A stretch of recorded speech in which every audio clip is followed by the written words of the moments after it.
The closely watched two-day trade talks between the U.S. and China ended without a deal, raising a red flag to the global as well as the South Korean economy. The two sides, however, left room for further negotiations. Today, we go in depth on the trade talks between the world's two biggest economies and their impact on our nation. For that, we're joined by Dr. Jun-sok, professor of economics at the Catholic University of Korea. Good to have you back. Happy to be here. So what is the biggest reason the trade talks ended without a deal? Okay, simply put, there wasn't enough time. Now, there are several reasons why there wasn't enough time. First of all, during the time when President Trump was making these optimistic tweets, negotiations were actually not going very well. I mean, they were advancing, but there was still a lot of sensitive issues that were not being completely settled. For example, the question of state subsidies to Chinese companies, the U.S. monitoring the compliance of China for the agreements, and then if China turns out to not to follow the agreement, what would the U.S. do as a penalty? And then the tariffs which are already imposed, would some of them stay or would all of them disappear once the negotiations are completed? Those type of also another interesting Another interesting factor here may be that, according to some reports, President Trump wanted to retain the U.S. ability to impose tariffs unilaterally, but wanted to take away that right for China. So there's a lot of very sensitive issues there that were not being solved. But because President Trump was making such optimistic tweets, at least according to Wall Street Journal, the Chinese negotiators, the Chinese upper echelon, they miscalculated. They thought that the reason that President Trump was making all these optimistic tweets was that he's ready to give on some of the issues. So they took a forceful turnaround.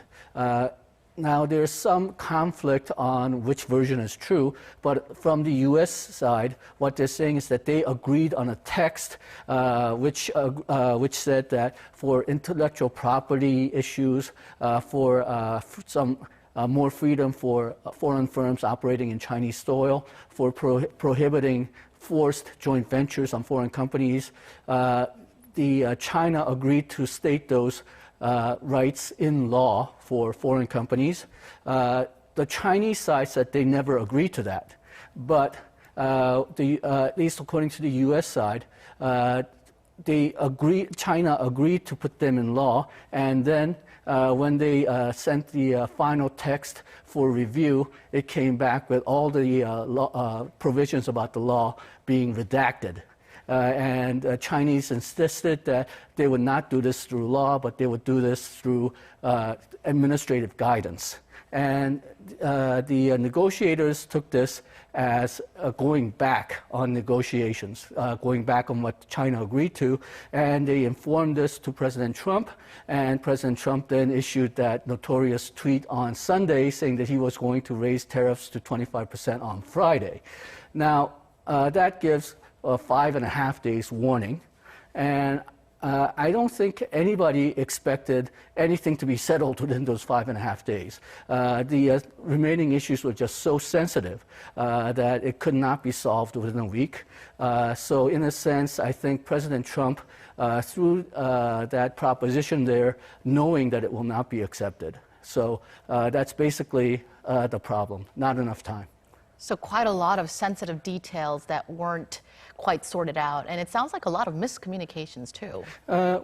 I think President Trump has the habit of living by the tweet and dying by the tweet. So he tends to be either very optimistic or very pessimistic, and this time I think it actually hurt the negotiations. As the U.S. has warned, import tariffs on Chinese goods worth some $200 billion rose from 10 to 25%. But it won't take effect immediately, and instead it will begin to take effect starting with the shipments that departed China from May 10th. Is there a reason for that? Well, I got to admit, it's a bit of a mystery. If we look at the past practices as well as the wording in the Federal Register made by USTR during the time when they notified this tariff, if you remember, originally they were going to raise the tariff on January, but they delayed it till now. And the original notice was made latter part of last year. And if you look at the wording there, it says that goods that are entered into consumption or withdrawn from the warehouse for consumption will be, they will put the tariffs on those goods. So that would read that once the goods arrive in the United States, they will put the tariffs on at that time. But as you mentioned, right now they've sort of changed that into goods leaving on Friday from China. I think the reason that they did that was that there was just not enough time. Because President Trump was making such optimistic tweets, I think very few people expected the tariffs would be raised, and President Trump just gave basically 5 days notice.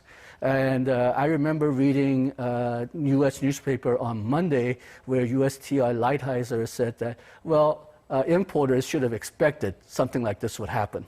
And that was obviously somewhat ridiculous because President Trump was making all these optimistic tweets and comments.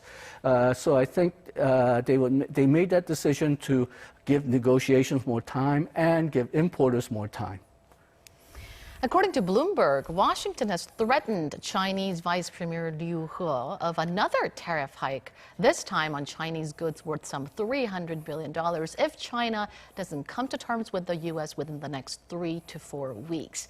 What are the chances of the two sides reaching a deal within the next month? I would say less than 50%.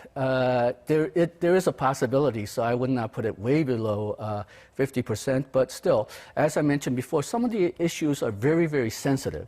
For example, state subsidies to Chinese companies and the right for Chinese companies to work with U.S. companies, prohibiting joint ventures. All those are very sensitive topics.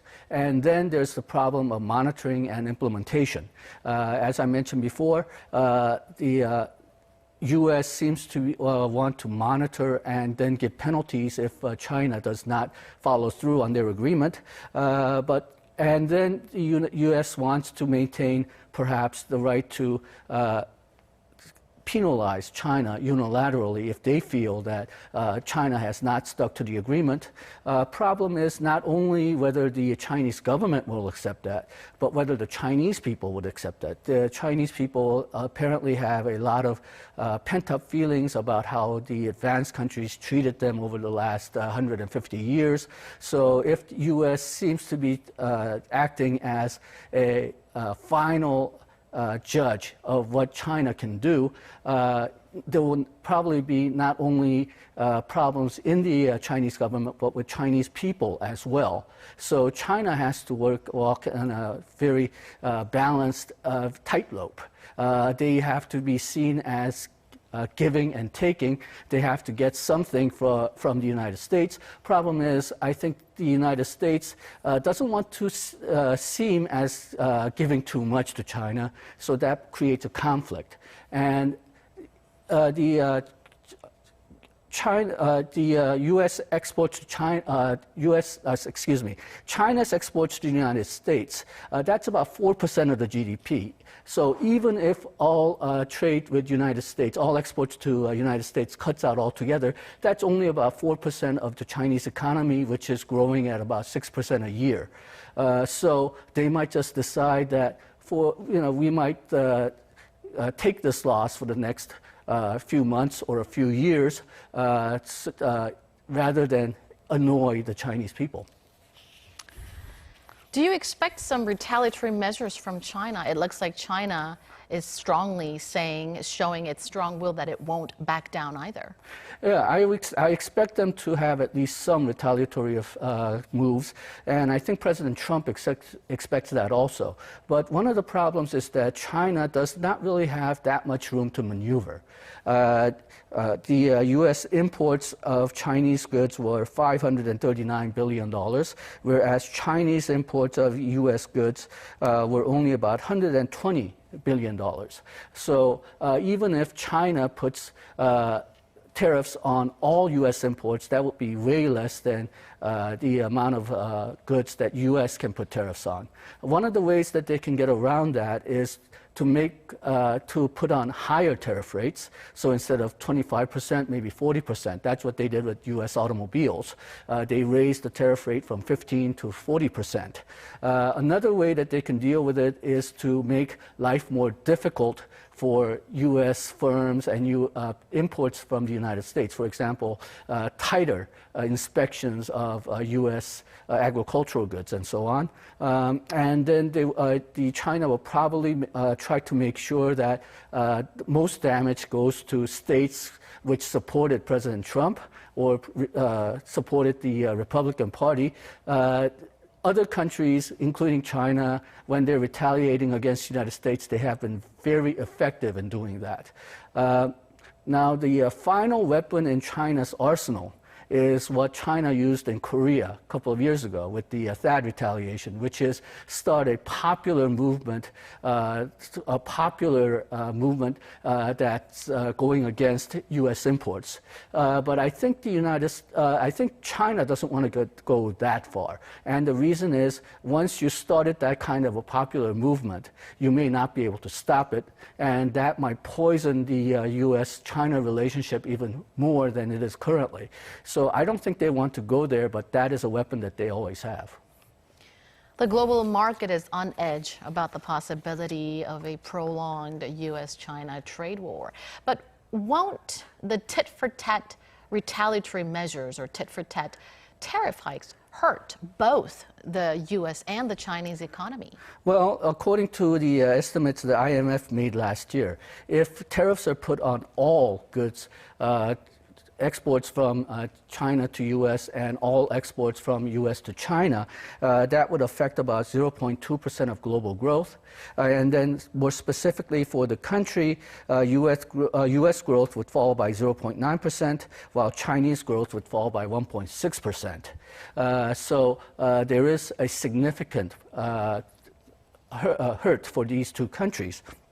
But having said that, though, as I mentioned, the exports to the United States is only about 4% of GDP for China. The exports to China is only about 0.8% of U.S. GDP. So both countries can weather this trade war. It really depends, I think, on how far U.S. and China are willing to go. As I mentioned before, China may decide that saving face is more important in the long run than settling the trade war. Then this might go on for a while. The Korea Trade Promotion Agency says Washington's tariff hike on China could drag South Korea's trade volume by 0.14%, which could be up to $870 million in amount.